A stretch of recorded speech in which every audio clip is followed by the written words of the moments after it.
বিসমিল্লাহির রহমানির রহিম আলহামদুলিল্লাহি রাব্বিল আলামিন والصلاه والسلام على اشرف الانبياء والمرسلين نبينا محمد وعلى اله وصحبه اجمعين اما بعد আলহামদুলিল্লাহ আমরা পড়ছিলাম ইমাম ইবনে কুদামা আল মাকদিসি একজন ইমাম যিনি সালাফি ইমাম মুহাদ্দিস মুফাসসির ফাকিহ এরকম একজন ইমামের একটি গ্রন্থ আকীদার একজন ইমাম তিনি হচ্ছেন ইমাম ইবনে কুদামা আল মাকদিসি রাহমাতুল্লাহ আলাইহি তার কিতাবের একটি অংশ আমরা কিতাবের লুমাতুল ইতিকাদ একটি অংশ আমরা পড়েছি বাকি অংশ ইনশাআল্লাহ আমরা পড়ব আজকে আমরা যেখানে আগে যেগুলো পড়েছি সেগুলো সংক্ষেপে বলি আপনারা অনেকেই ছিলেন কিনা জানি না প্রথমেই আমরা লুমাতুল ইতিকাদ এর তিনি যেটা বলেছেন যে আল্লাহ সম্পর্কে জানতে হলে নাম এবং গুণের মাধ্যমে জানতে হবে এই জন্য তিনি আল্লাহর নাম এবং গুণের ব্যাপারে নীতি কি হবে মেনে নেয়া আল্লাহর নাম এবং গুণের ব্যাপারে মেনে নেয়া এই নীতিটাকে অবলম্বন করতে তিনি বলেছেন তো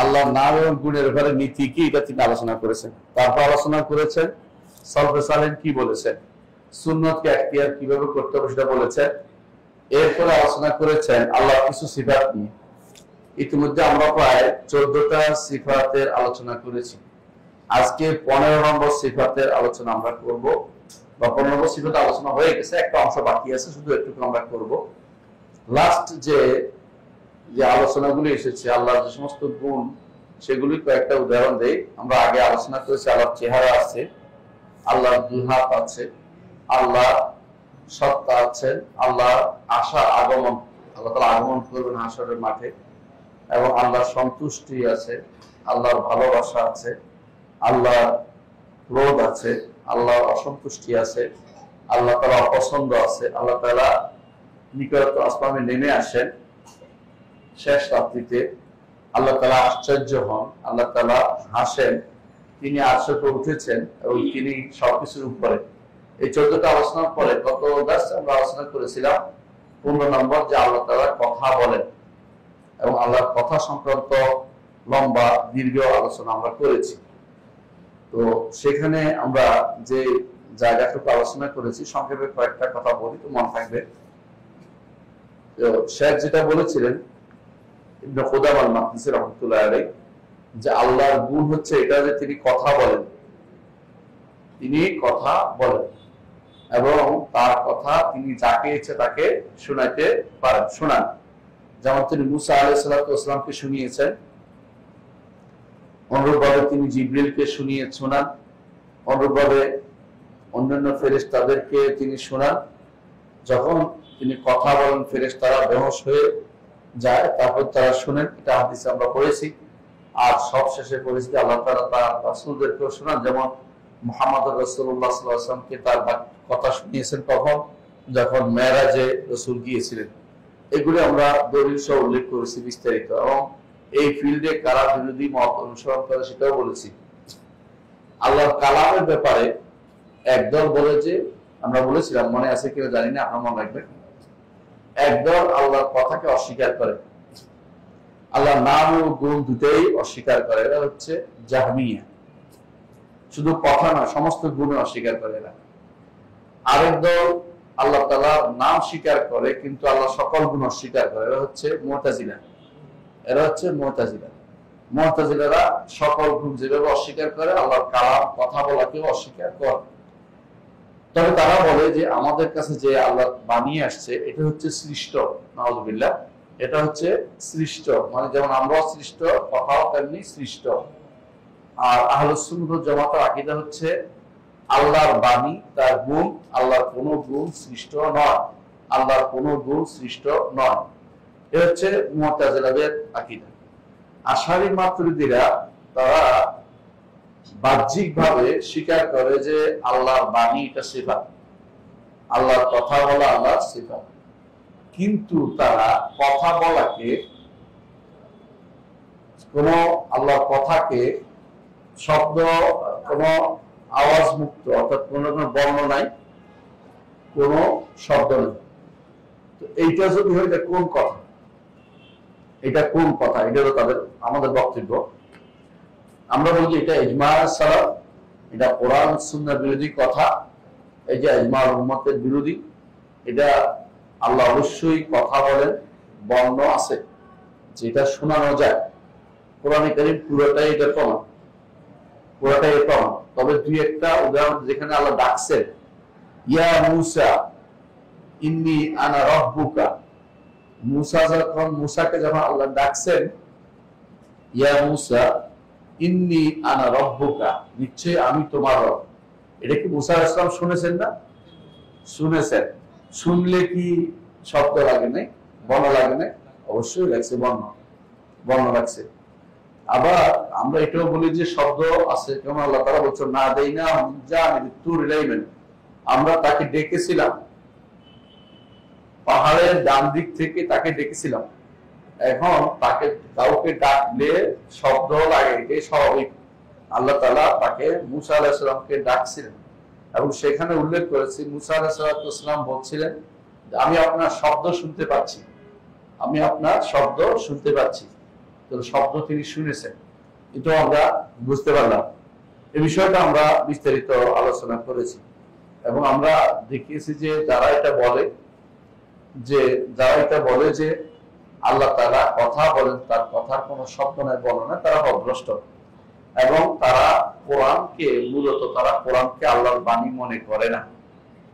অর্থাৎ আল্লাহর কথা আর বাকি আল্লাহর কথা সব কালামে নাফসি, তাদের ভিতর আল্লাহর কথা সব তার মনের ভিতরে আছে। এখন মন সাব্যস্ত করে কিনা এটাও কথা, মন আল্লাহর জন্য মন সাব্যস্ত আমরাও করি না, ওরাও করে না, কারণ মনের বিষয়টা তো কাল সৃষ্ট জিনিস, আল্লাহর জন্য এটা বলা যাবে না, বুঝছেন কি? যেটা আল্লাহর জন্য কোথাও নাই, এটা কোরআন হাদিসে আসে না, এটা সাব্যস্ত করা যায় না। আল্লাহর সত্তার কথা, জাতের কথা আসছে, এই জাত আমরা বলি, নাফস বলছি, ইউহাদ্দিরুকুল্লাহু নাফসাহু, সেটা আমরা বলি। কিন্তু আল্লাহ তাআলা তার কালামে নফসি এই কথা বলে সত্তার ভিতরে তার কালাম রয়ে গেছে, তাহলে আমাদের কাছে কি আসলো? আমরা কি পড়ে সওয়াব পাই? এখন প্রশ্ন কি, এটা কি আল্লাহ কি শুধু কোরআনে আরো তো কথা বলেছেন? আল্লাহ তাআলা যে কথা মূসা আলাইহিস সালামের সাথে বলেছেন সেটা কি তাওরাত, ঈসার সাথে বলেছেন ইনজিল, এর আগে জাবুর, দাউদ আলাইহিস সালাম বলেছেন, এগুলি সব তো আল্লাহর বাণী। অথচ তারা এগুলি কোনটাকে আল্লাহর বাণী স্বীকার করে না, আল্লাহর বাণী স্বীকার করে না। তাহলে বোঝা গেল যে তারা এই পথে পথভ্রষ্টতাই শুধুমাত্র রচনা করেছে, ভালো পথে যেতে পারেনি। এদের বিরুদ্ধে যারা আল্লাহ কোরআনকে সিফাত বলে না, আল্লাহ কোরআনকে সৃষ্ট বলে, এদের বিরুদ্ধে ইমাম আহমদ ইবনে হাম্বল পর্বতের মতো দাঁড়িয়েছিলেন এদের বিরুদ্ধে। তিনি এবং আর দুইজন ব্যতীত তখনকার সময় সবাই স্বীকার করে নিয়েছে, কারণ মানুষ সাধারণত রাষ্ট্রের অনুগামী হয়, রাষ্ট্র যেরকম হয় মানুষ এরকম হয়। তো তখনকার দিনে রাষ্ট্রপ্রধান ছিল মামুন, তারপরে ছিল মুতাসিম, তারপরে ওয়াসিক, তিন শাসক খলিফা।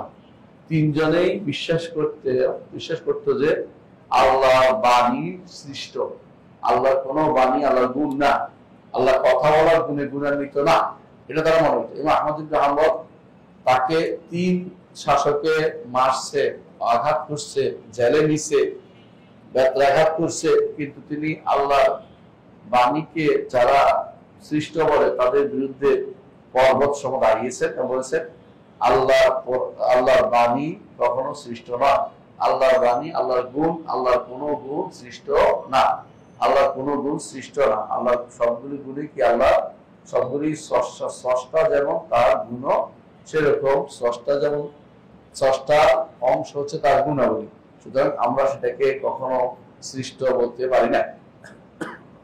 আল্লাহর গুণগুলি বলার পরে আমাদের ইমাম ইবনে কুদামা মাকদিসি রাহমাতুল্লাহ আলাইহি আল্লাহর একটি গুণকে আলাদা আলোচনা করেছেন। আল্লাহর কথা বলার গুণের একটি কারণ হচ্ছে কোরআনে কারীম। কোরআন ছাড়া তো আরো আল্লাহর কথা আছে, আল্লাহর কথার তো কোনো শেষ নেই। আমরা জানেন যে আল্লাহ কোরআন বলেছে, যদি জমিনে যত গাছ আছে তারা যদি কলম হতো এবং সমুদ্রগুলো যদি কালি হতো, আল্লাহর বাণী লিখে শেষ করতে পারতো না। তাহলে আল্লাহর বাণী তো লেখা হয়, আল্লাহর বাণী অনেক। এর মধ্যে একটি হচ্ছে কোরআন। আল্লাহ একটা বাণী হচ্ছে কোরআন কারীম। এগুলো অনেকগুলো সমষ্টি, একটা মানে বোঝাচ্ছে যে অন্যগুলি চলে গেছে, তাওরাত, জাবুর, ইনজিল। আমাদের জন্য আল্লাহ বরাদ্দ দিয়েছেন তার এই বাণীটা, এটা কি কোরআন কারীম। ঠিক অনুরূপভাবে হাদিসে কুদসিও আল্লাহর বাণী, হাদিসে কুদসিও আল্লাহর বাণী, তবে কোরআন না, তবে কোরআন না। বুঝলেন তো কথাটা? এটাও আল্লাহর বাণী, তবে কোরআন না। কোরআন হচ্ছে পঠিত হয়, কোরআন পড়লে 1 হরফে 10 নেকি হয়, কিন্তু হাদিসে কুদসি 1 হরফে 10 নেকি হয়। আর কোরআন, আল্লাহ তাআলা কোরআন দিয়ে চ্যালেঞ্জ দিয়েছেন যে এরকম কেউ আনতে পারবে না, হাদিস দিয়ে চ্যালেঞ্জ দেন নাই। তো কোরআন হচ্ছে আল্লাহর পক্ষ থেকে আমাদের জন্য উপহার। তো এই জন্য ইবনে কুদাম আল মাকদিসি রাহমাতুল্লাহ আলাইহি তিনি কোরআনকে আল্লাহর বাণী বলে একটু ব্যাখ্যা করছেন। তিনি বলছেন যে ওয়াল কোরআনু কালামুল্লাহ, আর কোরআন হচ্ছে আল্লাহর বাণী। আল্লাহর বাণী, বাণী বলছেন তো কথা, আল্লাহর কথা। মিন কালামিল্লাহ ওয়া মিন কালামিল্লাহ সুবহানাহু ওয়াল কোরআনুল আযীম, আল্লাহর কালামের, মহান আল্লাহর কালামের মধ্যে অন্তর্ভুক্ত হচ্ছে কোরআন আযীম। কোরআন আযীম, আল্লাহ নিজেই বলছেন যে তিনি কোরআনকে আযীম করেছেন। কোরআন বড়, কেন বড়? কোরআন মহা সম্ভার সমৃদ্ধ, তার ভিতরে বিশাল বিশাল জিনিস রয়েছে, আর সেটা আল্লাহর পক্ষ থেকে আসছে, আল্লাহর মহৎ বাণী। এই জন্য সেটা কোরআন আযীম। আল্লাহ কোরআন বলছে লাকাদ আতাইনাকা সাবরান মিনাল মাতানি ওয়াল কোরআনুল আযীম। আল্লাহ এটাকে আযীম বলেছেন। এই জন্য কোরআন মাজিদ, কোরআন আযীম, কোরআন কারীম, এই তিনটি সিফাত কোরআনের জন্য উল্লেখ করা হয়েছে। আরো উল্লেখ আছে, আমরা একটু পরে উল্লেখ করব। তবে এই তিনটি কোরআনে কারীম স্পষ্ট বলা আছে। কোরআন শরীফ আসেনি, এই জন্য কোরআন শরীফ না বলে কোরআন কারীম, কোরআন মাজিদ, কোরআন আযীম বলব। কোরআন শরীফ যারা বলে, যদি অর্থ এটা নেয় যে উদ্দেশ্য হচ্ছে এটা সম্মানিত, তবে অবশ্যই সম্মানিত, কোনো সন্দেহ নেই, কিন্তু সরাসরি শব্দটি ব্যবহৃত হয়নি কোথাও। কারণ সাধারণত আমাদের দেশে যে শরীফ অর্থে ব্যবহৃত হয়, আরবরা এই শরীফ অর্থে ব্যবহার করে না। শরীফ তারা বংশীয় শরীফ বুঝে, শরীফ বলতে বংশ বুঝে। হ্যাঁ, শরীফুন নাসাব বলে, অর্থাৎ বংশের মধ্যে যে ব্যক্তি শরীফ। হ্যাঁ, এই জন্য কোরআন শরীফ কথাটা আরবি ভাষায় মিলে যায়, বাংলা ভাষায় বলে যদি অর্থে, সম্মানিত অর্থে, বড় অর্থের অর্থে, সমস্যা নাই। কিন্তু যেন এটা সাধারণভাবে মনে না করে যেটা কোরআন হাদিসে আসছে না, এরকম আসেনি। তো কোরআন কারীম অথবা কোরআন মাজিদ অথবা কোরআন আযীম, যেটা কোরআন কারীম আল্লাহ তাআলার গুণ হিসেবে উল্লেখ করা হয়েছে। এই কোরআন আযীম আল্লাহ বাণী, আল্লাহ বাণী, আল্লাহ কথা বলেছেন, আল্লাহ এটা দিয়ে কথা বলেছেন, কোরআন দিয়ে কথা বলেছেন। ওয়া হুয়া কিতাবুল্লাহিল মুবিন। এরপর বলছেন এই আল্লাহর বাণীটি হচ্ছে, কোরআন কারীম হচ্ছে আল্লাহ লিখিত গ্রন্থ। আল মুবিন, যেটা প্রকাশ করে, স্পষ্ট করে দেয়, যাতে কোনো অস্পষ্টতা নাই। মানুষের জীবনে যা জানা দরকার কোরআন স্পষ্ট করে দিয়েছে। আকীদা হোক, শরিয়া হোক, আমল হোক, ইলম হোক, সবকিছু কোরআন স্পষ্ট করে দিয়েছে। এটা একটা অর্থ। আরেক অর্থ হচ্ছে যে এই কোরআন যে নিজে স্পষ্ট, আমল কি করতে হবে সেটা স্পষ্ট করে বলে দিচ্ছে। অর্থাৎ দুটেই, নিজে যেমন স্পষ্ট, তার কথাগুলিও স্পষ্ট। কোরআন নিজে প্রকাশকারী এবং নিজে সুপ্রকাশিত, প্রকাশিত। কোরআনের মধ্যে গোপনীয়তা কিছু নেই, স্পষ্ট। আর কোরআনের অর্থ সম্বর স্পষ্ট, মানুষ পড়লে বুঝতে পারে। যেটা বুঝতে পারে না, এটাও অন্য আয়াত দ্বারা বোঝা যায়। একেবারেই দুর্বোধ্য কিছু নাই, শুধু যেগুলো আল্লাহ নিজে মুতাশাবিহ ঘোষণা করেছে সেটা ব্যতীত, যেমন কি কাফ, হা, ইয়া, আইন, সাদ, এরকম ব্যতীত। হ্যাঁ, তো কোরআনে কারীম হুয়া কিতাবুল্লাহিল মুবিন ওয়া হাবলুহুল মাতিন, হাবলুহুল মাতিন। তো আমরা দেখতে পাচ্ছি যে কালামুল্লাহ, আল্লাহর কালাম কোরআন, এটা একটা শরঈ পরিভাষা। এটা শরঈ পরিভাষা প্রমাণ হচ্ছে আল্লাহ কোরআন নিজেই তার কোরআনকে, কোরআন কারীমকে আল্লাহর কালাম বলছেন। কোথায় বলছেন? ওয়া ইন আহাদুম মিনাল মুশরিকিন আস্তাজারাকা ফাআজিরহু হাত্তা ইয়াসমা কালামাল্লাহ। মুশরিকদের কেউ যদি কোনো আপনার কাছে আশ্রয় চায়, তাকে আশ্রয় দেন যতক্ষণ না সে আল্লাহর বাণী আল্লাহর কথা শুনতে না পায়, তাহলে আল্লাহর বাণী বলাটা এটা শরঈ একটা পরিভাষা, এটা আমরা বানাই নেই, বাণী বলিনি। দ্বিতীয় হচ্ছে কিতাবুল্লাহ আল মুবিন, যে কোরআন কারীমকে আল্লাহ তাআলা মুবিন বলেছেন, এটা প্রকাশ করে এই জন্য, এটা প্রকাশ করে এই জন্য। তারপর বলেছেন যে কোরআন কারীম সেটা হচ্ছে আযীম, আমরা বলছি এটাও কোরআন কারীমে আসছে যে ওয়ালাকাদ আতাইনাকা সাবরান মিন মুসা মাতানি ওয়াল কোরআন আযীম, এটা আযীম বলা হয়েছে। আবার কোরআনকে হাবলুল্লাহিল মাতিন, উনি বলছেন ওয়া হাবলুহুল মাতিন, আল্লাহর সুদৃঢ় রশি। কোথায় আছে রশি? কোরআন কারীম আল্লাহ বলছেন ওয়াতাসিমু বিহাবলিল্লাহি জামিআন ওয়া লা তাফাররাকু, আল্লাহর রজ্জুকে শক্তভাবে দৃঢ়ভাবে ধারণ করো, ওয়া তাফাররাকু, বিচ্ছিন্ন হইও না। দৃঢ়ভাবে আল্লাহর রজ্জু বলতে তাফসীরে ইবনে আব্বাস থেকে বর্ণিত হয়েছে কোরআনকে বলা হয়েছে, অর্থাৎ কোরআনকে দৃঢ়ভাবে ধারণ করো। এই জন্য বলা হয় কোরআনের এক পাশ হচ্ছে আমাদের কাছে, আরেক পাশ আল্লাহর কাছে। রশি যেমন আরবরা রশি শব্দটা ব্যবহার করে তাদের বেশি বোঝানোর জন্য। সাধারণত কেউ খাদে পড়ে গেলে আরবরা, ধরো খাদের মধ্যে আরবদের বড় খাদ হচ্ছে কূপ, আছে না, কূপ পানি উড়ে যায়, তো ওখান থেকে উঠাইতে হলে কি লাগে? রশি লাগে। এই জন্য যদি কেউ বাঁচতে চায় তাহলে আল্লাহ রশি ধারণ করলে শুধুমাত্র উঠতে পারবে, নাহলে বাঁচতে পারবে না। কথা বলছেন তো? এর এক অংশ যদি মানুষের হাতে থাকে, আর একটা আল্লাহ হাতে হলে উঠতে পারলে সে সোজা জান্নাতে চলে যেতে পারবে। এই জন্য সেটা হচ্ছে হাবলুহুল মাতিন। কোরআন কারীম হচ্ছে আল্লাহ এমন এক রশি যা সুদৃঢ়। ওয়া সিরাতুল মুস্তাকিম, আর কোরআন কারীম হচ্ছে আল্লাহ সহজ পথ, যেটাকে আমরা বলি ইহদিনাস সিরাতাল মুস্তাকিম। এই জন্য কোরআন কারীমের সিরাতুল মুস্তাকিম, কোরআন কারীম সিরাতুল মুস্তাকিম। আবার কোরআন কারীমকে তিনি বলছেন যে ওয়া তানজিলুর রাব্বিল আলামিন, আল্লাহর পক্ষ থেকে নাযিল করা।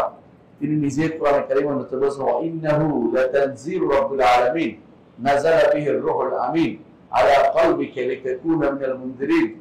আল্লাহ তাআলা নিজেই বলছেন এই কোরআন তানজিলুর রাব্বিল আলামিন, রাব্বুল আলামিনের পক্ষ থেকে নাযিল করা। নাযালা বিহির রূহুল আমিন, যেটা নিয়ে আসছে কে? রূহুল আমিন, যা নিয়ে নাযিল হয়েছে রূহুল আমিন। রূহুল আমিন কে? জিবরিল আমিন। রূহ অর্থ জিবরিল, আমিন অর্থ আমানতদার। আমানতদার যে ফেরেশতা তার নাম রূহ। এই রূহুল আমিন তার আরেক নাম হচ্ছে রূহুল কুদুস, তিনি এটা নিয়ে এসেছেন আলা কলবি সাইয়্যিদুল মুরসালিন। সাইয়্যিদুল মুরসালিন কে? মুহাম্মদুর রাসূলুল্লাহ সাল্লাল্লাহু আলাইহি ওয়াসাল্লাম। সমস্ত নবী রাসূলদের সর্দার হচ্ছেন আমাদের রাসূল সাল্লাল্লাহু আলাইহি ওয়াসাল্লাম। তার কলবের মধ্যে আল্লাহ তাআলা এই কিতাবটি প্রতিস্থাপন করেছেন জিবরিলের মাধ্যমে। অর্থাৎ জিবরিল বলছেন, রাসূল সেটাকে আত্মস্থ করে অন্তরে গেঁথে নিয়েছেন, জিবরিল সেটা শুনিয়েছেন, রাসূল সেটা মুখস্থ করেছেন। এটা আলা কলবি সাইয়্যিদুল মুরসালিন বিলিসানিন আরাবিয়্যিন মুবিন, এমন ভাবে নাযিল করেছেন যেটা স্পষ্ট আরবি ভাষায়। আরবি ভাষারও অস্পষ্ট অংশ আছে, সেটা নয়। রাসূলের যুগে আরবি ভাষার আরো কিছু ভাষণ ছিল, আরো অনেকগুলো ভাষণ ছিল। সেই সময় ছিল, জাকজাকা ছিল। অর্থাৎ যেমন এখন দেখবেন যে আপনাদের কুয়েতে থাকেন, দেখবেন যে কাগজের চা বলে, যারা জানেন দেখবেন যে মিনচা বলে, মিনচে বলে, মানে কাফের চা বলে, কাপ চা, বুঝছেন তো? হ্যাঁ, এই জন্য আবার দেখবেন যে কোন কোন জায়গাতে মিম বলে, আলিফ লামকে মিম বলে, এরকম ছিল তখনকার সময়, এরকম গুলো ছিল। কিন্তু আল্লাহ কোরআন নাযিল হয়েছে যেটা একেবারে স্পষ্ট কোরআনের ভাষায়, অন্য ভাষায় নাযিল হয়নি। অন্য ভাষায় পড়তে প্রথম সুযোগ দেওয়া হয়েছিল। এই জন্য উনজিলাল কোরআন আলা সাবআতি আহরুফ, 7টা ভাবে পড়তো, তখন 7 ভাবে পড়তো। পরবর্তীতে যখন কোরআন জমা করা হয়েছে তখন শুধুমাত্র কোরাইশদের ভাষায় যেটা নাযিল হয়েছে ওইটাই জমা করা হয়েছে। 7 ভাবে পড়ার যে সুযোগ ছিল সেটা রহিত হয়ে গেছে। কথা বুঝছেন তো? কারণ ওইটা থাকলে এখন আর কোরআন পড়ার বিভিন্ন রকমের ধাঁচ চলে আসতো, সমস্যা তৈরি হতো। এই জন্য শেষ পর্যন্ত ওসমান ইবনে আফফান রাদিয়াল্লাহু আনহু যেই ভাষায় নাযিল হয়েছে রাসূলের ভাষায়, সেটাকে সংশ্লিষ্ট রেখে দিয়েছেন, বাকিগুলোকে তিনি পুড়িয়ে ফেলেছেন। এই জন্য এটা হচ্ছে বিলিসান আরবি মুবিন, স্পষ্ট আরবি ভাষায় কোরআন নাযিল হয়েছে। মুনাজ্জাল এটা নাযিল হয়েছে, কোরআন নাযিল হয়েছে। তো নাযিল হয়েছে কয়বার? কোরআন দুইবার নাজিল হয়েছে, একবার হচ্ছে শেষবার নাজিল হয়েছে, এর আগে একবার প্রথমবার লিখিত হয়েছে লাউহে মাহফুজে। বুঝছেন কিনা? আল্লাহ যা বলবেন সম্মানিত বাণী সেটা লিখছেন কোথায়? লাউহে মাহফুজে। দ্বিতীয়বার সেটা নাজিল করেছেন, লাইলাতুল কদরে সেটা নাজিল করেছেন সামায়ে দুনিয়াতে, বাইতুল ইজ্জাতে নাজিল করেছেন। কয়টা হলো? দ্বিতীয়বার। এই দুইবারের মধ্যে এটা হচ্ছে লাইলাতুল কদরে সেটা থেকে আলাদা হয়েছে, এই লাউহে মাহফুজ থেকে আলাদা হয়ে আসছে, কিন্তু এইখান থেকে লাউহে মাহফুজ থেকে বা বাইতুল ইজ্জত থেকে এরপরে নাজিল হয় না। এরপরে আল্লাহ এটা কথা বলেছেন। কথা বলছেন কিনা? আল্লাহ এরপরে কথা বলেছেন, প্রত্যেকটা যা যা তিনি আমাদেরকে দিবেন বরাদ্দ করেছেন সেই কথা তিনি বলেছেন। সে বলার পরে সেটা জিবরিল এসে শুনে, সেটা জিবরিল কার থেকে শুনছেন? আল্লাহ থেকে শুনছে। প্রত্যেকটা শব্দ বাণী আল্লাহ থেকে শুনছেন, শুনে এসে আমাদের নবীকে জানিয়েছে, আমাদের নবী অন্তরে ধারণ করেছে, লিখিয়ে নিয়েছে, সেটা আমাদের কাছে কোরআন আকারে এখন আছে। কথা বলছেন? এই নয় যে যেটা সিউতি বলেছেন, ভুল বলেছেন যে লাউহে মাহফুজ থেকে জিবরিল এনে আমাদের নবীকে দিয়েছেন, এরকম না। তাহলে শুদ্ধটা কি? সরাসরি আল্লাহর কাছ থেকে এসেছে। এইটার নাম হচ্ছে মিনহু বাদা। এই জন্য আমরা বলি মিনহু বাদা, তার কাছ থেকে শুরু হয়েছে। এটা কোনো লাউহে মাহফুজ থেকে আমাদের কাছে শুরু হয় নাই, বা সেটা বাইতুল ইজ্জাত থেকে শুরু হয়ে আমাদের কাছে আসে নাই। তো এইখান থেকে বাইতুল ইজ্জাতে আসছে, লাইলাতুল কদর নাজিল হয়েছে। আমাদের কাছে কখন নাজিল হওয়া শুরু হয়েছে? যেদিন ইকরা বিসমি রাব্বিকাল্লাযী খালাক, এটা আমার আল্লাহ জিবরিলকে বলছেন যেন মুহাম্মদ রাসূলুল্লাহ সাল্লাল্লাহু আলাইহি ওয়াসাল্লামের কাছে এই বাণী পৌঁছে দেয়। 17ই রমাদান, কত তারিখ? 17ই রমাদান, ইয়াউমুল ফুরকান, যেদিন আল্লাহ তাআলা এটাকে মুহাম্মদ রাসূলুল্লাহ সাল্লাল্লাহু আলাইহি ওয়াসাল্লামের কাছে পৌঁছিয়েছেন রমাদান মাসের 17 তারিখ। সেই দিন রাসূলুল্লাহ সাল্লাল্লাহু আলাইহি ওয়াসাল্লাম ভয় পেয়ে, কষ্ট পেয়ে আসছেন কার কাছে? তার স্ত্রীর কাছে আসছেন। এই হচ্ছে কাহিনী, কোরআন নাজিলের কাহিনীটা জানতে হবে। কথা বুঝতে পারছি? তাহলে যেটা নাজিল হয়েছে আমাদের কাছে, ইকরা বিসমি রাব্বিকাল্লাযী খালাক, এটা 17 রমাদান, এটা লাইলাতুল কদর না। লাইলাতুল কদরে পুরো কোরআন নাজিল হয়েছে, আলাদা হয়েছে কোত্থেকে? লাউহে মাহফুজ থেকে সামায়ে দুনিয়াতে আলাদা হয়েছে। এই জিনিসটা মনে রাখতে হবে। দুইটা জিনিস হলো, তাই না? তাহলে যেটা ইন্না আনজালনাহু ফি লাইলাতিন মুবারাকা অথবা ইন্না আনজালনাহু ফি লাইলাতুল কদর, এই দুটি আয়াতের ব্যাখ্যা, দুটি আয়াত হচ্ছে কোরআন লাউহে মাহফুজ থেকে আলাদা হয়ে আমাদের জন্য বরাদ্দ হয়ে বাইতুল ইজ্জতে, প্রথম আসমানে বাইতুল ইজ্জতে এসে সেটা ছিল, সেটা আসছে। এইটা হচ্ছে যে এই উম্মতকে সেটা আল্লাহ তাআলা দিবেন, এই কোরআন দিবেন, এটা আল্লাহর পক্ষ থেকে ফয়সালা। এজন্য ফিহা ইউফরাকু কুল্লু আমরিন হাকিম, এই দিন ফয়সালা করে দিয়েছে আল্লাহ তাআলা, এটা করবেন। তাই তো? বুঝে আসছে কথাটা? এরপর বলছেন যে গায়রু মাখলুক, কোরআনকে মাখলুক বলা যাবে না। আগেকার সালাফরা এটা বলতেন না, বলতেন আল কোরআন কালামুল্লাহ, এটুকু বলতেন। পরে যখন মুতাজিলারা আসলো, জাহমিয়ারা আসলো আগে, তারপর মুতাজিলারা আসলো, তখন সালফে সালেহিন এই কথা বলা বাধ্যতামূলক বলে দিলেন। কারণ এখন ফিতনা বেড়ে গেছে। যখন ফিতনা হয়, ফিতনা বন্ধ করার জন্য শব্দ বাড়ানো জরুরি হয়ে পড়ে। এই জন্য তারা তখন শব্দ বাড়িয়ে বললেন যে কোরআন আল্লাহর বাণী সৃষ্ট নয়, এটা বাড়াতে হবে, বলতে হবে। কারণ আল্লাহর বাণী বলে কেউ বলবে কি আল্লাহর বাণী সৃষ্ট, কেউ বলবে আল্লাহর বাণী, তবে তার কাছে রয়ে গেছে অর্থ, আমাদের কাছে কি আসছে এটা আল্লাহর বাণী না। যেন এই কথা বলতে না পারে, এই জন্য বলতে হবে কোরআনে কারীম যেটা আমাদের কাছে আছে এইটাই আল্লাহর কাছ থেকে এসেছে এবং আল্লাহর কাছে আবার ফিরে যাবে। কখন ফিরে যাবে? কিয়ামতের আগে। কিয়ামতের আগে আবার আল্লাহর কাছে ফিরে যাবে। কেন? মানুষের উপর আমল ছেড়ে দিলে, মানুষ এটা ভুলে গেলে, দিন না মানলে, দিন ভুলে গেলে কোরআন একদিন উঠে চলে যাবে। এটাই সহিহ হাদিস দ্বারা প্রমাণিত। তাহলে বোঝা গেল যে কোরআনে কারীম আল্লাহর কাছ থেকে এসেছে, আবার আল্লাহর কাছে ফিরে যাবে। এরপর তিনি বলেছেন যে ওয়াহুয়া সূরাতুম মুহকামাত, কোরআন হচ্ছে সূরা, কিছু সূরার সমষ্টি। আর সূরা হচ্ছে মর্যাদাপূর্ণ জিনিসকে সূরা বলা। এই জন্য যে জিনিস মর্যাদাপূর্ণ এর চারপাশে সূর দেওয়া হয়, মানে বেষ্টনী দেওয়া হয় যাতে এটা হেফাজত করে।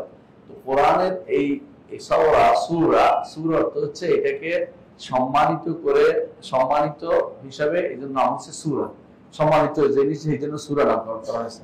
তো কোরআন কিছু সূরা সমষ্টি মুহকামাত হচ্ছে সুদৃঢ়। কোরআন কারীমে আল্লাহ তাআলা এই জন্য বলছেন কিতাবুন উহকিমাত আয়াতুহু সুম্মা ফুসসিলাত মিন লাদুন হাকিমিন খাবীর। আল্লাহ কিতাব পুরোটাই মুহকাম একদিক থেকে, যে এটা সুদৃঢ়, লা ইয়াতিল বাতিলু মিন বাইনি ইয়াদাইহি ওয়া লা মিন খালফিহি তানজিলুম মিন হাকিমিন হামিদ, যে বাতিল কখনো এর সামনে পিছনে ঢুকতে পারবে না, রব্বুল আলামিনের পক্ষ থেকে নাযিল করা। এই হিসাবে এটা কি মুহকাম, অর্থাৎ এখানে বাতিলের অনুপ্রবেশের কোনো সুযোগ নাই। এখানে যা বলেছে সেটা সুদৃঢ়, এখানে কোনো কিছুকে সন্দেহ করার জায়গা সেখানে নাই, একমাত্র আল্লাহর কাছ থেকে এসেছে, এইবারে এটা সুদৃঢ় মুহকাম। কোরআনে কারীমকে আল্লাহ তাআলা নিজেই আবার মুতাশাবিহ বলেছেন। সেটার অর্থ কি?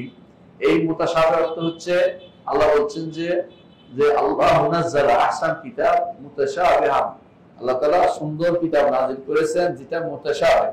এই মুতাশাবিহ অর্থ হচ্ছে একটার সাথে একটা মিল আছে, অর্থাৎ এক সূরার সাথে এক সূরার মিল আছে। এক সূরা ইংরেজিতে, আরেক সূরা বাংলাতে, আরেক সূরা আরবিতে, এরকম না। অর্থাৎ এটা হচ্ছে আরবি ভাষায়, মুবিন ভাষায় একটা পড়লে আরেকটার কাছাকাছি শব্দ পাবেন এবং সুন্দর লাগবে পড়তে, আপনার কাছে উল্টা শব্দ মনে হবে না। একটা কবিতা, একটা গদ্য, একটা পয়া, একটা দ্বিপদী, এগুলো খুব না। কোরআনে কারীম আল্লাহর পক্ষ থেকে একই রকম, একই ধাঁচের লেখা, তার বালাগত একই রকম, তার ফাসাহাত একই রকম। এটা বোঝানোর জন্য আল্লাহ তাআলা এটাকে মুতাশাবিহ বলেছেন। বুঝলেন তো? তাহলে বোঝা গেল এই তাশাবুহ হচ্ছে নিসবি, আপেক্ষিক, আর এই মুহকামও আপেক্ষিক। কিন্তু কোরআনের মধ্যে কি আছে? মুহকামও আছে, মুতাশাবিহ আছে, যেটুকু আরবির আলোচনা। তাহলে কোরআনে কারীম কি হয়েছে? মুহকাম। কিছু সূরা যেগুলি মুহকাম, মুহকাম মানে কি? সুদৃঢ়, যেগুলির ভিতরে কোনো বাতিল প্রবেশ করতে পারে না, যেগুলির ব্যাপারে কোনো সন্দেহ করার কোনো সুযোগ নাই। ও আয়াত বাইয়িনাত, এবং কোরআন হচ্ছে আয়াত। আয়াত হচ্ছে এমন কিছু আয়াত, আয়াত তো নিদর্শন, বাইয়িনাত তো প্রকাশ্য। কোরআনে কারীম হচ্ছে প্রকাশ্য নিদর্শন সমৃদ্ধ। কোরআনে কারীম আল্লাহ তাআলা তার সম্পর্কে বলেছেন, তার আয়াত কোরআন সম্পর্কে বলেছেন বাল হুয়া আয়াতুন বাইয়িনাতুন ফি সুদুরিল লাযিনা উতুল ইলম, যাদের অন্তর ইলম দিয়েছেন, তাদের অন্তরে এই কোরআন হচ্ছে স্পষ্ট নিদর্শন বিশিষ্ট, স্পষ্ট নিদর্শন বিশিষ্ট। তারপর বলেছেন হুরুফ, কোরআনে কি আছে? হরফ আছে, বর্ণ আছে। ওয়া কালিমাতুন, কোরআনে কি আছে? বাক্য আছে। হ্যাঁ, মান ক্বারাহু, যে কেউ কোরআন পড়বে, বা আরাবাহু, কোরআনকে শুদ্ধ করে পড়বে, ভুল করবে না। বুঝেন কিনা? কোরআন ভুল করে বুঝেন কিনা? হ্যাঁ, আলহামদুলিল্লাহ রাব্বিল আলামিন আর রহমানির রহিম। এখন যদি কেউ ঠিক মতো না টেনে টেনে পড়ে, তখন সেটাকে এরাব দেওয়া হয় না। এরাব হলো শুদ্ধ করে পড়া। কেউ যদি মালিকি দিনের মাল কাপ না পড়ে, তাহলে উল্টা পাল্টা পড়া হলো না। অর্থাৎ প্রতিটা হরফকে যথাযথভাবে মাখরাজ দিয়ে আদায় করার নাম হচ্ছে এরাব করা। এই হাদিসের অর্থ বুঝতে, হাদিস আসছে সামনে, প্রত্যেকটা দলিল আছে, আমরা উল্লেখ করব। তো আমি আগে ওনার কথাটা ব্যাখ্যা করে দিচ্ছি। যে কেউ কোরআন পড়বে এবং এটাকে যথাযথভাবে শুদ্ধ করে পড়বে, কোন রকমের ভুল করবে না, লাহান করবে না। লাহান তো ভুল করবে না। ফালাহু বিকুল্লি হারফিন আশর হাসানাতি, তিনি প্রতি হরফের বিনিময়ে 10টি নেকি পাবেন। লাহু আউয়ালুন ওয়া আখির, কোরআন কি আছে? শুরু আছে, শেষ আছে। কোরআনের শুরু কি? বিসমিল্লাহ। শেষ কি? নাস, মিনাল জিন্নাতি ওয়ান নাস। তাহলে শুরু আছে, শেষ আছে। কোরআন শুরুতে আলহামদুলিল্লাহ ধরেন, তাও শুরু, আর শেষ হচ্ছে নাস। ঠিক আছে? শুরু আছে, শেষ আছে। আজজাউ, কোরআনে জুজ আছে। জুজ বুঝেন তো? কয় পারা? 30 পারা। কোরআনে 30টা পারা আছে। ও আবহাদ, কোরআনে অংশ আছে। যেমন আমরা বলি কোরআনে 4 ভাগের 1 অংশ মুখস্থ। রাসূলুল্লাহ সাল্লাল্লাহু আলাইহি ওয়াসাল্লাম বলেছেন যে সুলুসুল কোরআন, কুল হুয়াল্লাহু আহাদ সুলুসুল কোরআন, তাই না? কোরআন অংশ হলো না? এরকম তাহলে কোরআনের অংশ আছে। আবার আপনারা বলেন যে ইয়াসিন থেকে শেষ পর্যন্ত রুবু, 4 ভাগের 1 ভাগ, 4 ভাগের 1 ভাগ বলেন। তো এটা ভাগ করছেন তো? অর্থাৎ কোরআনে আল্লাহর বাণীর এরকম ভাগ ভাগ করা আছে, এরকম নয় যে একটা অর্থ। কেন সেটা বলেছেন জানেন? আশারীরা মনে করে কোরআন আল্লাহর বাণী এক। তো এটা কি করতে হবে? এটা যদি কোনো আরবিতে বলে তো কোরআন হয়, সুরিয়ানিতে বললে তাও ইনজিল হয়, ইব্রানিতে বললে তাওরাত হয়, এই জাতীয় কথা, বুঝছেন তো? এবং তাদের নিকট কোরআনের শুরু আর শেষ নাই, বুঝছেন? কোরআন মানে তাদের নিকট একটা, একের আর শুরু শেষ কি হইল। এবং তাদের নিকট এটা হরফ নাই, এটা শব্দ নাই, এটার কোনো বাক্য নাই, এবং তাদের নিকট কোরআনের কি নাই, এটা পড়া যায় না। মানে কোরআন পাঠ্য যেটা, এটা আরবি ভাষা, এটা কোরআন না। এতদিন মনে করতাম এটা লুকোচুরি করতেছে, এখন লুকোচুরি করে না। হ্যাঁ, বুনিয়াদি আকীদা নামে বেলাল বিনানি একটা বই লিখছে, ওখানে স্পষ্ট বলে দিছে এই কোরআন যেটা আরবি ভাষায় আমাদের কাছে আসে এটা আল্লাহর বাণী না। ইন্না লিল্লাহ, বুঝছেন তো? কাফের হওয়া ব্যতীত আর কোনো কিছু হবে না, এটা সঙ্গে সঙ্গে কাফের। এটা স্পষ্ট বলে দিছে। আমি শুধু দেখি তাকে আল্লাহ এটা সাহস করে বলে দিল। ইমাম ইবনে কুদামা মাদ্রাসি এই জন্য বহু আগে বলে গেছেন যে এই লোকগুলি মুনাফিক, সবগুলি এই আশারী মাতুরিদীরা মুনাফিক। কেন মুনাফিক জানেন? এমনি মুখে বলবে আল্লাহ বাণী, আল্লাহর কোরআন, আল্লাহর কোরআন। যদি জিজ্ঞাসা করে এটা কি আল্লাহর কোরআন, না এটা আল্লাহর কোরআন না, তো আল্লাহর কোরআন কই? বুঝছেন কিনা? আবার এটার জন্য কান্নাকাটি, আল্লাহর কোরআন ছিঁড়ে ফেলছে, আল্লাহর কোরআন দিছে, কত কান্নাকাটি করে না? জিজ্ঞাসা করেন এটা তো আল্লাহর কোরআন না, আপনারা বলেন। এবার দেখুন চুপটি মেরে গেছে, আর কথা বলে না। আশারী মাতুরিদী উভয় গোষ্ঠী এটাকে আল্লাহর বাণী মনে করে না, কারণ তাদের নিকট আল্লাহর বাণী আল্লাহর কাছে রয়েছে, এটা হচ্ছে আল্লাহর বাণীর কি বর্ণনা। তো আল্লাহর বাণীর বর্ণনা কে দিছে? জিবরিল দিছে। এখন হয়ে গেছে জিবরিলের বাণী, কথা বলছেন কিনা? এখন অথবা মুহাম্মদ সাল্লাল্লাহু আলাইহি ওয়াসাল্লাম তিনি বর্ণনা করেছেন, এখন মুহাম্মদ সাল্লাল্লাহু আলাইহি ওয়াসাল্লাম বাণী আরবি ভাষা হয়ে গেছে, নাউযুবিল্লাহ। অথচ এটা আল্লাহর বাণী, এটা কার? আল্লাহর বাণী। মাতলুবু বিল আলসিনা, তিনি বলছেন যে আল্লাহ কোরআন জিহ্বায় তেলাওয়াত করা হয়, জিহ্বা দিয়ে তেলাওয়াত করা হয়, তাই না? আলিফ লাম মিম যালিকাল কিতাব, জিহ্বা লাগে না? জিহ্বা লাগে, কোরআন তেলাওয়াত করতে জিহ্বা লাগেই লাগে। সুতরাং এজন্য বলছে মাতলুবু বিল আলসিনা, যোগে যোগে মানুষের তেলাওয়াত করেছে লিসান দিয়ে। রমাদান আসছে, আপনার তেলাওয়াত করবেন জিহ্বা দিয়ে, ওম করে না, ওম করে না, চুপ করে থেকে না, বরং পড়তে হবে। যে ব্যক্তি পড়ে নাই, দাঁড়িয়ে থাকে নামাজের মধ্যে, মনে করে কোরআন পড়তেছে, ধারণা তার কিন্তু নামাজ হচ্ছে না। নামাজ হইতে হলে পড়তে হবে, কথা বুঝছেন কিনা? আপনাকে সূরা ফাতিহা পড়তে হবে, সূরা ফাতিহা ধ্যান করতে হবে না। চুপটি মেরে সূরা ফাতিহা, এই কথা চুপ থাকলে সূরা ফাতিহা পড়া হয় না। কোরআন অবশ্যই কি পড়তে হয়, কোরআন কারীম পড়া যায়, তেলাওয়াত পড়া হয়, পড়তেই হয়। কোরআন কারীম শুধু মুখে উচ্চারণ না করলে পড়া হয় না, বুঝছেন তো?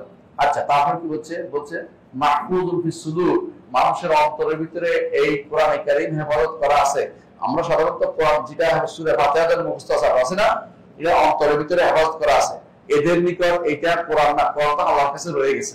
তো এটা কি? এটা কোরআনের বর্ণনা, মানে নাউযুবিল্লাহ। এটা কিরকম হইলো? ধর আপনার যদি কোনো কেউ একটা কথা বলে, আপনার বলতে কি বলছে বলো, আপনি বললে এটা আপনার কথা হচ্ছে। কিন্তু যদি কোনো ওইটা সরাসরি বলতে পারেন, কার কথা হবে? ওই কথাটাই হবে। আর বর্ণনা করলে তো আপনার কথা হইলো, বুঝলেন না কথাটা? এদের নিকট এই কোরআন এই জন্য আল্লাহর বাণী না, নাউযুবিল্লাহ, আল্লাহ মাফ করুন, বুঝলেন না কথাটা?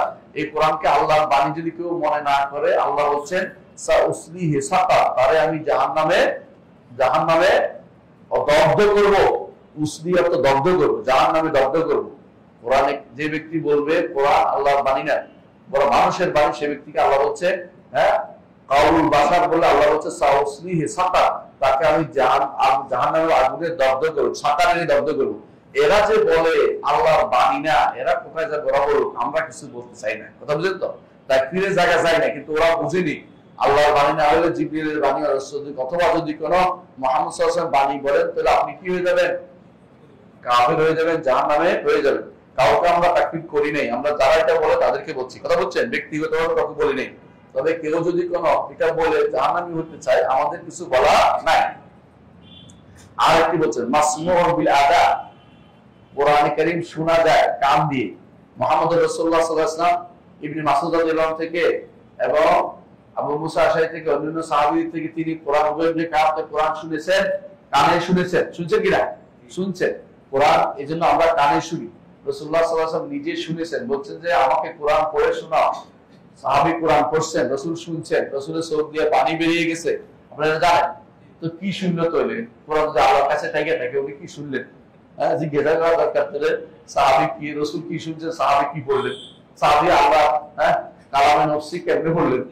এই হচ্ছে বিভ্রান্তির চরম চরম বিভ্রান্তি, চরম বিভ্রান্তি, আর কিছু না। এই জন্য শেখ এটা বলছেন যে কানে শোনা যায়, মাকতুবু ফিল মাসাহিফে, এই যে আমাদের কোরআনে কারীমের ভিতরে যারা মাসহাফ বলা হয়, মুসহাফ বলা হয়, যে কাগজে লেখা কোরআনকে মুসহাফ বলা হয়, বুঝলেন? কোরআন হচ্ছে ভিতরের লেখাটা, মানে মূল কথাটা, আর যেটা কাগজটা এটা করে মুসহাফ। এই জন্য আমাদের কাছে কোরআন যেটা এখানে আছে না, এটা হচ্ছে মুসহাফ, কোরআন হচ্ছে ভিতরের কথাটা। বাকি বুঝছেন তো? মুসহাফ আর কোরআনের মধ্যে, মুসহাফের ভিতরে লেখা আছে কি? ভিতরে লেখা আছে কোরআনটা। ফিহে মুহকামুন ওয়া মুতাশাবিহ, কোরআনে কি আছে? মুহকাম আছে, মুতাশাবিহ আছে। এখন বুঝছেন তো মুতাশাবিহ? আগে বলছে মুহকাম শব্দ, এই মুহকাম অর্থ কি? সে মুহকাম অর্থ হলো বাতিল এর মধ্যে ঢুকতে পারে না, একেবারে সুদৃঢ়, তার প্রতিটি কথাই কি হক। আর এখানে মুহকাম বলতে বোঝাচ্ছে যা সকলে বুঝে, আর মুতাশাবিহ অর্থ সকলে বুঝে না, আলেমের কাছে যাইতে হয় অথবা অন্য আয়াতের কাছে জিনিয়ে বুঝতে হয়। এটা বুঝছেন তো? আচ্ছা, ওয়া নাসিখুল ওয়া মানসুখ, এবং কোরআন কি আছে? নাসিখ আছে এবং মানসুখ আছে। নাসিখ মানে রহিতকারী এবং রহিতকৃত আছে। বর্তমানে যারা হাদিস অস্বীকার করে তারা কোরআনের নাসিখ মানসুখ মানে না, তারা কোরআনের নাসিখ মানসুখ মানে না। যারা কোরআনের নাসিখ মানসুখ মানে না তারা কোরআন অস্বীকার করতেছে। আল্লাহ বলতেছে মা নানসাখ মিন আয়াতিন আও নুসিহা নাতি বিখাইরিন মিনহা আও মিসলিহা, অর্থাৎ আল্লাহ নাসিখ মানসুখ কোরআন রাখছে। সেটা সব কোরআন আয়াত যেমন মানসুখ আছে, হুকুমও মানসুখ আছে, হুকুমও মানসুখ আছে। তেলাওয়াত মানসুখ, তেলাওয়াত রয়ে গেছে, হুকুম মানসুখ হয়েছে, অথবা তেলাওয়াত মানসুখ হয়েছে, হুকুম রয়ে গেছে, এরকম মানসুখও আছে। সুতরাং নাসিখ মানসুখ অবশ্যই রয়েছে। ওয়া খাসুন ওয়া আম, কোরআনের মধ্যে খাস আছে, আম আছে। খাস বুঝছেন?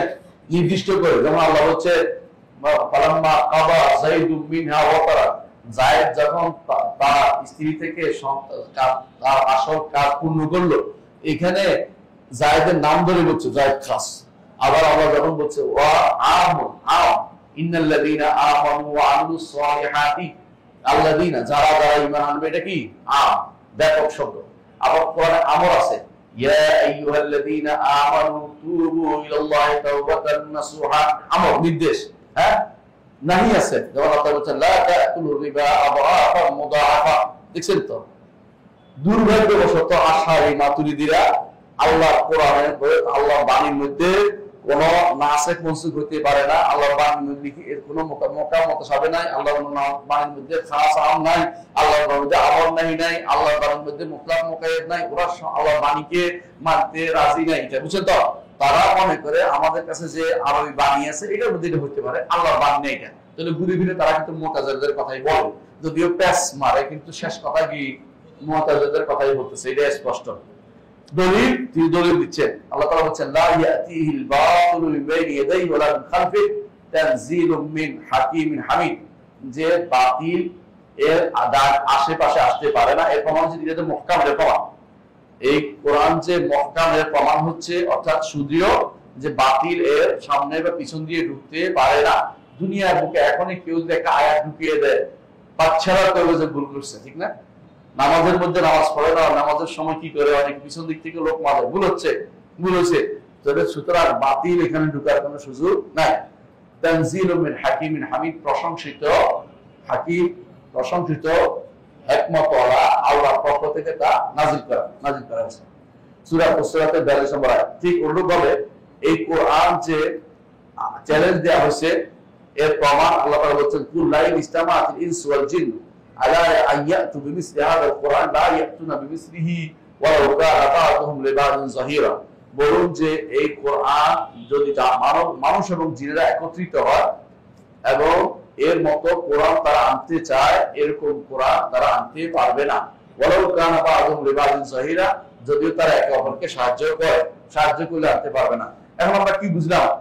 কোরআন আল্লাহর বাণী। একটু বলে গেছে, আমরা একটু ব্যাখ্যা সামান্য শুনে নিই। 1 নম্বর, যে কোরআনে কারীম আল্লাহর বাণী, এর প্রমাণ হচ্ছে সূরা তাওবার 6 নম্বর আয়াতে আল্লাহ তাআলা বলছেন যে হাত্তা ইয়াসমা কালাম আল্লাহ, আল্লাহর বাণী, আল্লাহ নিজেই বলছেন এটাকে।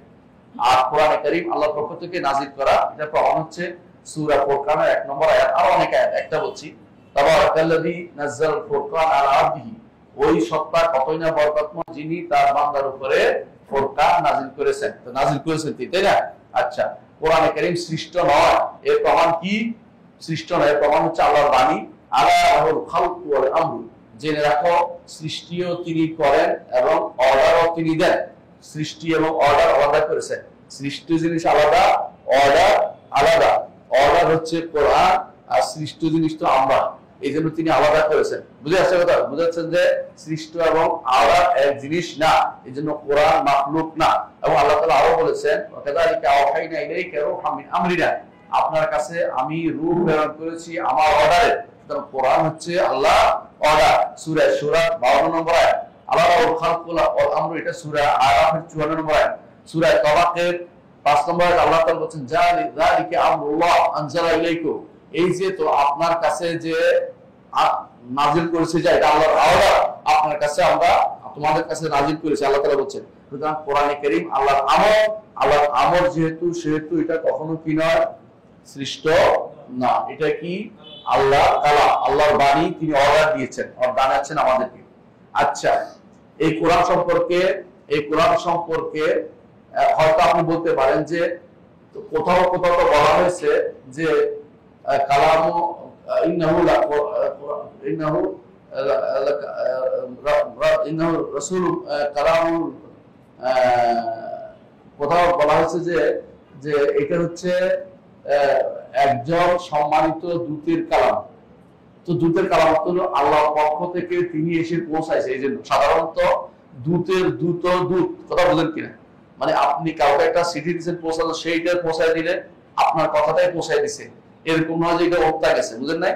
হুবহু যেটা পৌঁছে দেওয়া হয় এটা যার থেকে আসছে তারই হয়। এই জন্য আল্লাহর বাণী যিনি পৌঁছে দিয়েছেন তিনি আল্লাহ, হ্যাঁ, আল্লাহর কথাটাই পৌঁছে দিয়েছেন, সেটাই। জিবরিল নিজের থেকে কোনো কিছু পৌঁছান নাই বলেই আল্লাহ তাআলা বলেছেন তাকে আমিন বলেছেন। আমিন, তিনি হচ্ছেন আমার বান্দা, এটা মনে রাখতে হবে। আচ্ছা, এই কোরআনের ব্যাপারে আল্লাহ তাআলা আর কি বলেছেন? যে আমাদের শেখ বলতেছেন যে ওয়াহাযা হুয়াল কিতাবুল আরবী, দেখছেন, এই হচ্ছে আরবি কিতাব, কোরআন হচ্ছে আরবি কিতাব। আর এরা বলতেছে আল্লাহ কোরআন আরবি ভাষায় নাযিল হয়েছে, এটা নাকি আল্লাহর বাণী নয়, এটা আশারি মাতুরিদীরা বলে। অথচ শেখ বলতেছেন যে এটা হচ্ছে আরবি ভাষা নাযিল করা, এই কিতাবটাই হচ্ছে কোরআন, আরবি ভাষা নাযিল করা, এটাই কোরআন।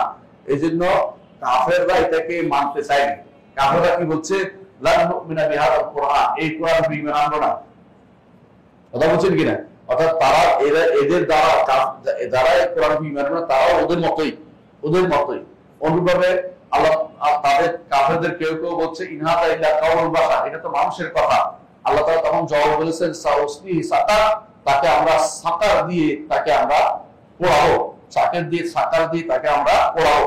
হ্যাঁ, ইসলাম সালাহ ইয়াসলি অর্থ হলো দগ্ধ করা, পোড়াবে।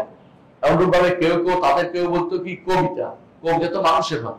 এই জন্য আল্লাহ তাআলা বলছেন ওমা আল্লামনাহু শি'রা ওয়া ইয়ানবাগি লাহু ইন হুয়া ইল্লা যিকরুন ওয়া কুরআনুম মুবিন, এটা কবিতা নয়, কবিতা বলা নবীর জন্য উপযুক্ত নয়, এটা হচ্ছে আল্লাহর জিকির এবং স্পষ্ট কোরআন। কোরআন যে আল্লাহর বাণী স্পষ্ট হয়ে গেল, কোরআন আরবি ভাষায়,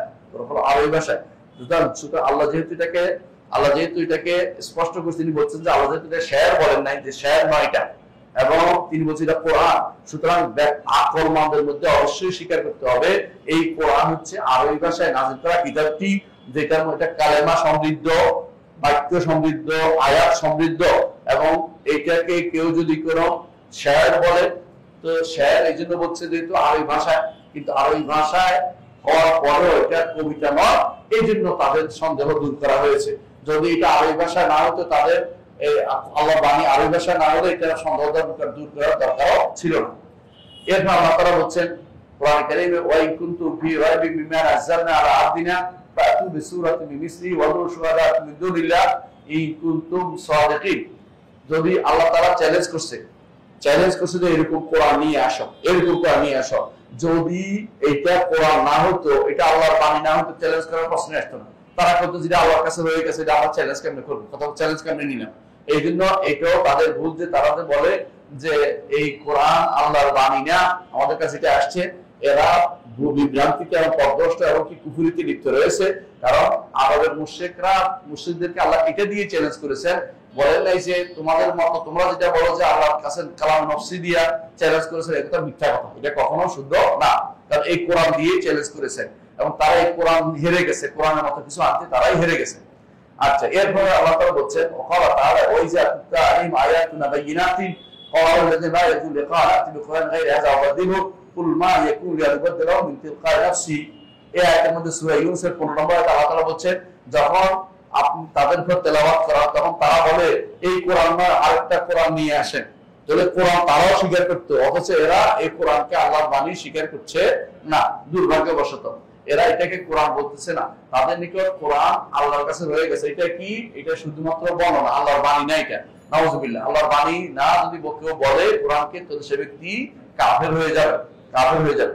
এদের মধ্যে আরেক দল বলে যে আল্লাহ তাআলা বলছেন বাল আয়াতুন বাইয়িনাত ফি সুদুরিল লাযিনা উতুল ইলম, যাদের অন্তরে আল্লাহ ইলম দিয়েছেন, যাদেরকে আল্লাহ ইলম দিয়েছেন তাদের অন্তরের ভিতরে এটা আয়াত বাইয়িনাত, স্পষ্ট আয়াত হিসেবে আছে। তো আয়াত হচ্ছে এই কোরআন, আল্লাহ ইঙ্গিত করেছেন। হুয়া বলতে এই কোরআনকে বুঝিয়েছেন, হুয়া তার কাছে রয়ে গেছে এমন কোনো কিছু না, এই কোরআনকে বুঝিয়েছেন।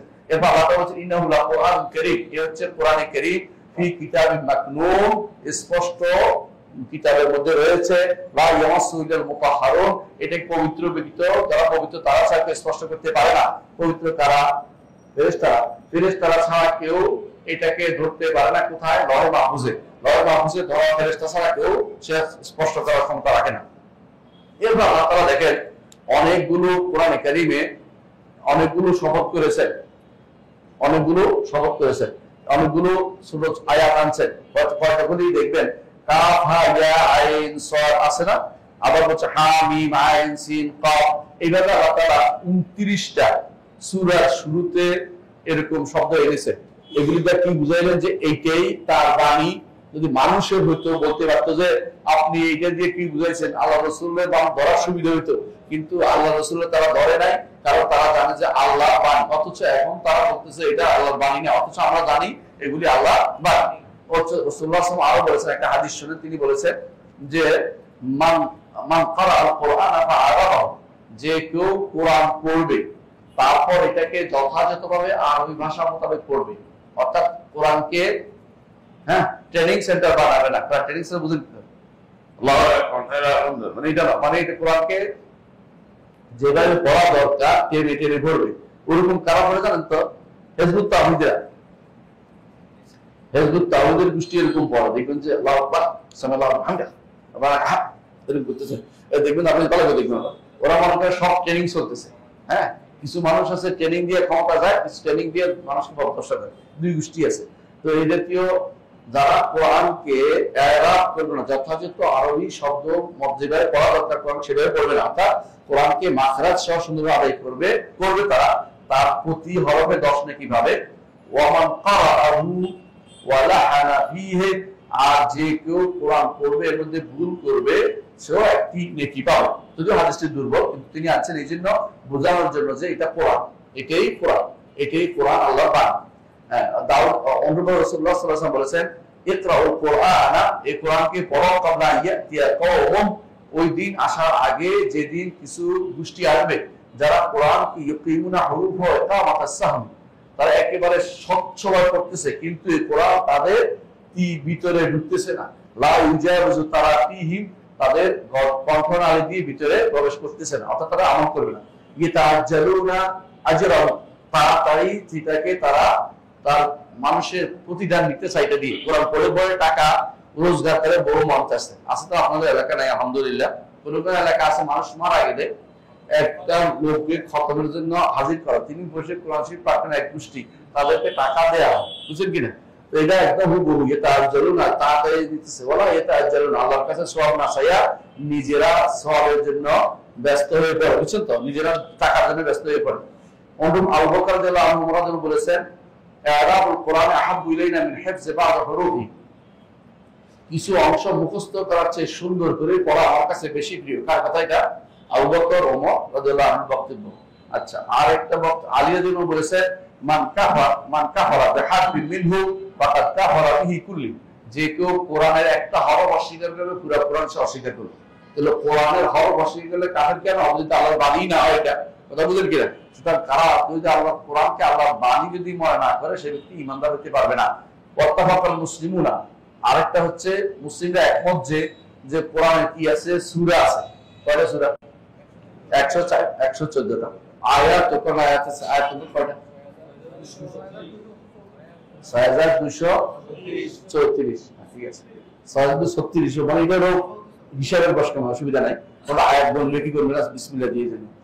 কোনটা আয়াতের একটু কম বেশ আছে, কিন্তু 6236 এটা ভুল, এর বেশি হবে। এর বেশি যারা 6666 বানাইছে এটা ভুল, এটা ঠিক না। ওয়া কালিমাতু হুরুফ, আলাদা এর মধ্যে আল্লাহ কালিমা সমূহ বলে ফেলেছেন। কয়টা কালিমা আছে বাণী কোরআন কারিমে?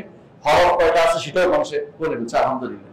এবং এই কম্পিউটার টিপ দিলে আপনি সবই পাবেন, কত হরফ আছে, কত কালিমা আছে, এবং লেখলি পুরোটা একসাথে আসে। সুতরাং এটা সহজ। এই জন্য এটাই আল্লাহর বাণী। এটা কি? আল্লাহর বাণী। আচ্ছা, এই জন্য আলেমরা বলেন যে, আলেমদের এই মতভেদ নাই মুসলিমদের মধ্যে কেউ যদি কোনো কোরআনের একটা সূরা অথবা একটা আয়াত অথবা একটা কালিমা, একটা হরফ অস্বীকার করে বিলেতে ভাগ, সে ব্যক্তি কি? কাফের। সে ব্যক্তি কাফের। এই জন্য এটা প্রমাণ করে যে কোরআনে কি আছে? বাণী, শব্দ আছে। কোরআনে কি আছে? বর্ণ আছে।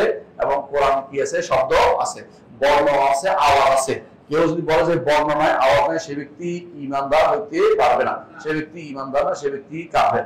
তারপরে বুঝতে পারছি কথাটা? তাহলে সংক্ষেপে আমরা বলতে কয়েকটা জিনিস। কোরআন কি? কোরআন আল্লাহর বাণী, তাই না? কোরআনে বাণী আছে। কোরআনে কি আছে? কোরআন কবিতা না, কোরআন কবিতা না। এবং কোরআন দিয়ে আল্লাহ চ্যালেঞ্জ করেছেন, কোরআন দিয়ে আল্লাহ চ্যালেঞ্জ করেছেন।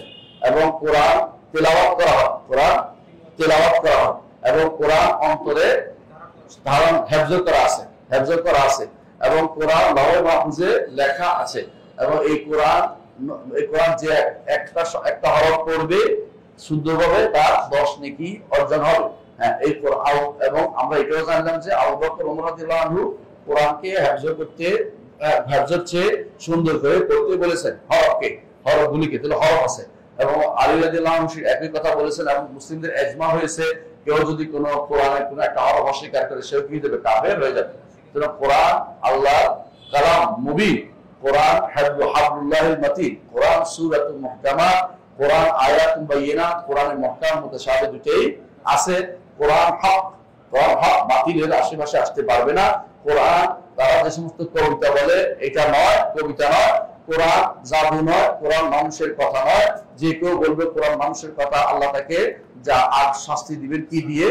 সাকাত দিয়ে।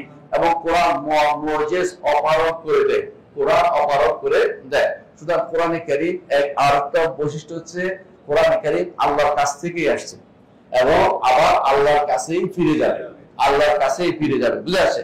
কোরআনে কারীম কেউ যদি মনে করে এটা যে লৌহে মাহফুজ থেকে জিবরিল বাছাই করে আনছে, সে ব্যক্তি কাফের। কেউ যদি মনে করে যে বাইতুল ইজ্জত থেকে আনছে, সে ব্যক্তি ঈমানদার না, কাফের। যদি করে যারা চলে গেছে তাদেরকে আমরা বলতেছি, নির্ধারিত কথা বলছি না, এটা খেয়াল রাখবেন। আমরা বলতেছি যারা এরকম বিশ্বাস করবে। কারণ হাদিসে আছে, রাসূলুল্লাহ সাল্লাল্লাহু আলাইহি ওয়াসাল্লাম বলেছেন, আল্লাহ তাআলা যখন কথা বলেন তখন কি করে? আল্লাহ তাআলা যখন কথা বলেন তখন এত আওয়াজ হয়, এত শব্দ হয় যে ফেরেশতারা বেহুশ হয়ে যায়। তখন হামালাতুল আরশ যারা আছে, আরশ বহনকারী, তারা পরবর্তীতে তাদের যারা বসে আসে তাদেরকে বলে, মাযা ক্বালা রাব্বুকুম, ক্বালুল হাক্কা ওয়া হুয়াল আলিয়্যুল কাবীর। কোরআনে কারীমে এটা আছে, দেখবেন সূরা সাবার মধ্যে, ক্বালুল হাক্কা ওয়া হুয়াল আলিয়্যুল কাবীর। যে পরে যখন প্রভুশ হলে তারা এটাকে ধারণ করে, এবং সেটা আলোচনা করতে করতে কোথায় সামাই দুনিয়া পর্যন্ত ফেরেশতারা সেটা আলোচনা করে। আল্লাহর প্রতিটা অর্ডার এরকম, কোরআনও সে অর্ডারের অন্তর্ভুক্ত। সুতরাং এই জন্য রাসূলুল্লাহ সাল্লাল্লাহু আলাইহি ওয়াসাল্লাম যখন কোরআন নাযিল হওয়ার সময়, এই জন্য সামাই দুনিয়াকে আল্লাহ কি করেছেন? হেফাজত করার দায়িত্ব নিয়েছেন। এখানে শয়তান উঠতে পারতো না। ওয়ান্না লামাসনা সামা ফাওয়াজাদনা মুলিয়াত হাসান শাদীদান ওয়া শুহুবা। তারা উঠতে পারে না, কারণ কোরআন যেহেতু চুরি করতে না পারে, এই জন্য আল্লাহ তাআলা এটাকে কি করেছেন? বন্ধ করে। আবার সেটা উন্মুক্ত, এই জন্য এরা উপরে উঠে কি করে? এখন টান লাগিয়ে আল্লাহর অর্ডারটা শুনে যে অমুকের এটা তো অমুকের এটা তো, সেটা চুরি করে আনে লাগায় তার কাছে, ওই গণকের কাছে। গণক এটার সাথে 100টা মিশাইয়া মানুষকে বলে, 100টা মিথ্যা কথা মিশিয়ে মানুষকে বলে, আর মানুষ 100টা মিথ্যাকে ভুলে যায়, ওই একটাকে স্মরণ করে রাখে, বলে এই একটা তো উনি বলছিল, গণকে বলছিল, আর 100টা মিথ্যা কথা বলছে এর সাথে, এটা কই যাবে, ওইটা আর বলে না। বুঝলেন কথাটা? এই জন্য কোরআনে কারীম অবশ্যই আল্লাহর কাছ থেকে নাযিল হয়েছে, নাজিলার অর্থ আল্লাহ কোথায়? আল্লাহর উপরে। বুঝলেন না কথাটা? আল্লাহর উপরে। কারণ প্রথম শুনে হামালাতুল আরশ, আরশের বহনকারী ফেরেশতা। আল্লাহ কোথায়? উপরে। আল্লাহর উপরে মশলাটা আমরা একটু পূর্বে আলোচনা করেছি, লম্বা, আজকে আলোচনা করবো না। শুধু এটাই বুঝতে চাচ্ছি আল্লাহ তাআলা এই কোরআন দিয়ে কথা বলেছেন, যেমনিভাবে তিনি ইনজিল, তাওরাত, জাবুর এগুলো দিয়েও কথা বলেছেন। হ্যাঁ, তাওরাত, ইনজিল, জাবুর, তাওরাত দিয়ে কথা বলেছেন, এবং সুহফ ইব্রাহিম ও মুসা, ইব্রাহিমের সহিফা, মুসার সহিফা এগুলো দিয়েও কথা বলেছেন। আল্লাহ তাআলা এগুলি ছাড়াও বাণীর কোনো শেষ নাই। আল্লাহর বাণী কেউ লেখে শেষ করতে পারবে না। আল্লাহর বাণীর শব্দ আছে, আল্লাহর বাণীর কি আছে? বর্ণ আছে, আল্লাহর বাণীর আওয়াজ আছে, এবং আল্লাহর বাণী চ্যালেঞ্জ কোনটা চ্যালেঞ্জ দেওয়া হয়নি, সবগুলি চ্যালেঞ্জ তিনি দেন নাই। যেগুলো চ্যালেঞ্জ দিয়েছে এর মধ্যে কোরআন হচ্ছে চ্যালেঞ্জ, কারণ কোরআন হচ্ছে রাসূলুল্লাহ সাল্লাল্লাহু আলাইহি ওয়াসাল্লামের স্থায়ী নিদর্শন, তার নবুয়তের স্থায়ী নিদর্শন। কিয়ামত পর্যন্ত কেউ এর মতো কিছু আনতে পারবে না। অন্যান্য নবীদের মুজিজা বা নিদর্শন চলে গেছে, যেমন ঈসা আলাইহিস সালাম মরে গেছেন, তার সাথে সাথে হাত ধরে সাফ করা বা হাত ধরে ভালো হয়ে যাবে এগুলি চলে গেছে, অথবা তার হাওয়ার মধ্যে কিছু ছিল, এরপরে আর নাই এগুলো। কিন্তু কোরআন মানুষ তেলাওয়াত করে, কিন্তু বাণী হিসেবে কিয়ামত পর্যন্ত, যতদিন পর্যন্ত আল্লাহ রাখা ততদিন রাখবেন, আমাদের জন্য আল্লাহর নিয়ামত হিসেবে থাকবে। এটা হচ্ছে হাবলুল্লাহিল মাতিন, আল্লাহর এমন এক রশ্মি যেটার এক পাশে আল্লাহ আর এক পাশে আমরা। সুদা কথা এটা, অর্থাৎ আমরা যে কোরআন তেলাওয়াত করি আমরা আল্লাহর নৈকট্য অর্জন করতে পারবো। আল্লাহর কোরআন আল্লাহ থেকে আসা, আল্লাহর কাছ থেকে আসা, কোনো কিছু ব্যতীত অন্য কোনো কিছু দিয়ে আল্লাহ এত নৈকট্য অর্জন করা যায়। রমাদান আমাদের সমাগত সামনে, এই জন্য আপনাদের কাছে অনুরোধ থাকবে রমাদান মাসে আমরা যেন কোরআন কারীমকে যথাযথভাবে তেলাওয়াত করি এবং আল্লাহর নৈকট্য অর্জনে সচেষ্ট থাকি, এবং শুধু তেলাওয়াতটা যেন না হয়, অর্থপূর্ণ তেলাওয়াত হয়, এবং কোরআনে কারীম যেন আল্লাহর বাণী বিশ্বাস করি। সালফে সালেহীন এই জন্য কেউ ইমাম ইবনে আবি দাউদ, তার একটা কিতাব আছে কিতাবুল মাসাহিফ, আবু দাউদের ছেলে ইবনে আবি দাউদ, তার একটা কিতাব আছে, একটা প্রসিদ্ধ আছে হাইয়া, আকীদার উপরে তার একটা কিতাব আছে হাইয়া। তো তার একটা কিতাব আছে কিতাবুল মাসাহিফ, যেখানে উল্লেখ করেছেন সালাফদের কেউ আল্লাহর কোরআনকে চুম্বু খাই বলতেন কালাম রব্বি, কালাম রব্বি, আমার রবের বাক্য, আমার রবের কথা, আমার রবের কথা, আমার আল্লাহর কথা। মানে আল্লাহর কোনো কিছু কি আমাদের কাছে আছে? না, একমাত্র আল্লাহর বাণীতে আছে, যেটা অবলম্বন হিসাবে ধরতে পারি, যে অবলম্বন ধরলে একেবারে সোজা জান্নাত পর্যন্ত যেতে পারবেন। এই জন্য কোরআন কারীমকে যথাযথভাবে আমাদের ধারণ করতে হবে। আমি আজকে দাস এখানে সীমাবদ্ধ সমাপ্ত রাখি।